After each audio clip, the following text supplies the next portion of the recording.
Tonight's top story, the nullification crisis has come to a head. We sent our amateur reporter, Brick Tamlin, back in time, and he's live at the White House with President Jackson. Brick, what's the news? Thanks, Ron. Things are really heating up here as Mr. Calhoun and President Jackson go toe-to-toe over this controversial issue.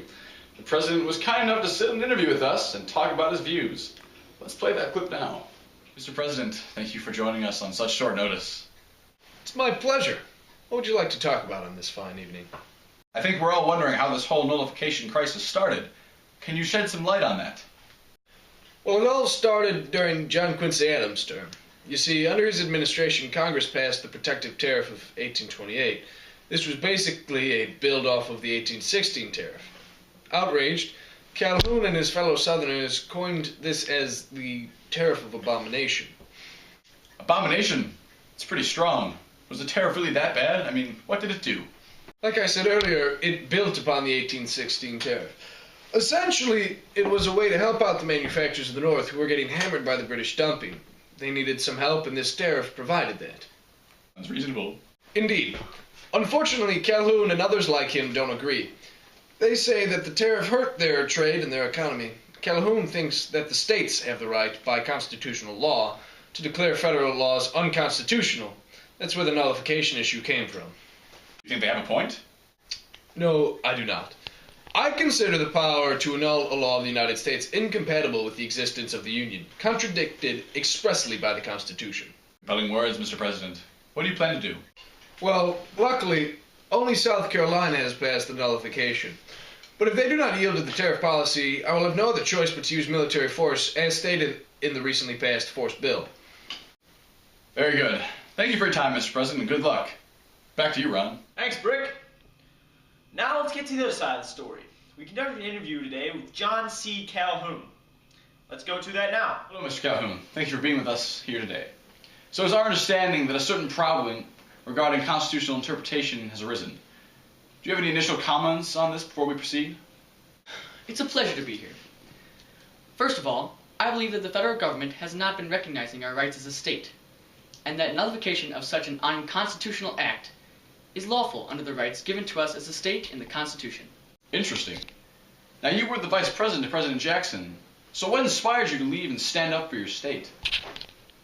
Well, you see, after becoming an ardent free trader, I began to notice the toll that the tariff had taken on trade, especially in the South. The tax was too much, and only benefited the northern manufacturers. Therefore, I agree with the beliefs of Thomas Jefferson and James Madison as portrayed in the Kentucky and Virginia resolutions, and maintain my position on nullification. And now that you've declared a nullification, have you received any support? So far, only the fair people of South Carolina have shown their support. Yet even within my state there are such unionists, or shall I say, submission men. However, Robert Hayne, our governor, has been a tremendous asset in promoting our cause. What has he been doing? Well, as you know, Daniel Webster has been a thorn in my side for some time over the tariff issue, and has even debated Robert Hayne over it.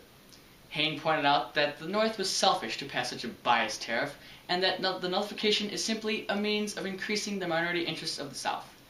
He also brought up the compact theory, which I think has a lot of support. Compact theory? Yes. What I mean is that the states created the federal government and the Constitution, so they should be able to decide what passes and what doesn't. I see. And what does Webster say about this? Webster believes that only the Supreme Court can decide if federal law is unconstitutional or not, and that nullification will lead to anarchy. He also says that the North and New England is completely justified in passing the tariff. But remember 1812?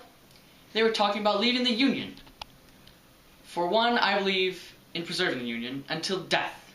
However, I also recognize the rights of states, and hope to have a compromise in order to accommodate for these two demands. Well, I certainly hope you get your compromise. Thank you for your time.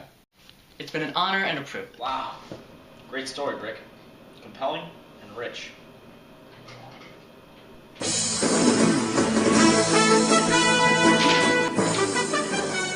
That's just it. Henry Clay and John C. Calhoun have come together on what they are calling the Compromise Tariff 1833. South Carolina has agreed to repeal the nullification of 1828 tariff, and President Jackson has declared his force bill to be null and void. Well, I guess things do work out. I'm Ron Burgundy. Stay peaceful, America.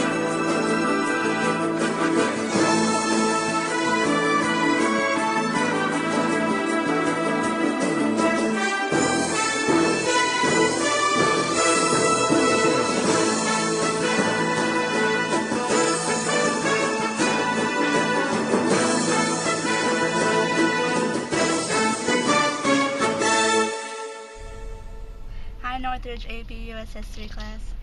Hi. Oh. Hi, Northridge AP class. Use history.